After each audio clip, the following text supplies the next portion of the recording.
Well, for young writers, three different pieces of advice. The first is have faith that you have something to say. The nice thing about fiction is that you can make things up, so you don't have to have led a particularly interesting life in order to write a good story.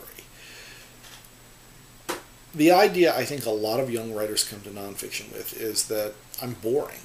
You know, I've led a safe life, and I'll often say to students, the product of a safe, the price of a safe life is lack of material in nonfiction.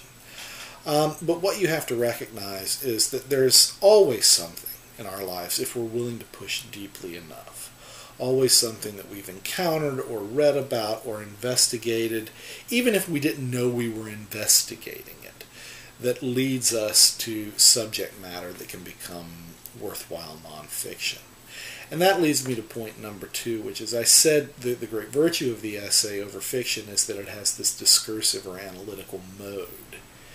And the second piece of advice would be use that to its fullest. It's not just recounting the story or the episode or the idea from your life or your experience that you think is important. It's being able to contextualize that in a way that allows it to make sense to other people, to readers, and allows them to understand how similar moments in their own lives might resonate the same way.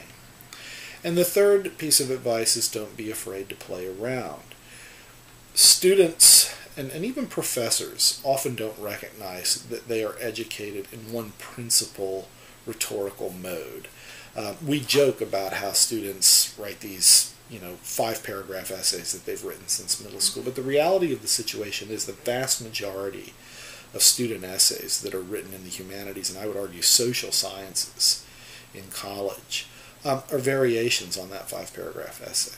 Some of them are quite sophisticated, expanded, elegant versions of that 5-paragraph essay, but we all start with, here's my idea, my thesis, and then here's my argument about it, here's my support for that argument, and here's my conclusion. The creative essay sometimes begins from a place of not knowing. The creative essay begins from a story or just something that happened that the writer wants to get out on the table. But that doesn't mean that the writer cannot at some point turn around and be really reflective about those episodes or moments or narratives in the piece. The thesis, as it were, comes later quite often in a creative essay than an analytical essay. And because of that, organically, when you're writing, I think, creative nonfiction, you need to think about the way form works, but you also have to be willing to say, even though these are the forms for essays that have worked for me in the past, especially for analytical prose, it's not what's going to get me through this piece. And don't be afraid to do really simple things, like not worry so much about transitions. So, put in an extra line break and allow yourself to just jump from idea to idea. Let your audience make intuitive connections. Write in the second person, just to see what happens. Experiment with tense. All of the kinds of things that you're not allowed to do in academic prose, you should try in creative nonfiction, if only to figure out what it does for you and what it doesn't do for you. There's no such thing as, in my mind anyway, once you get to a certain point, a good essay or a bad essay. There's only an essay that offers certain advantages and certain disadvantages versus the essay that offers other advantages and disadvantages. And it's a process of constantly weighing those as you write to figure out, what do I gain, what do I lose by making this particular move in this essay that will dictate how you put the thing together.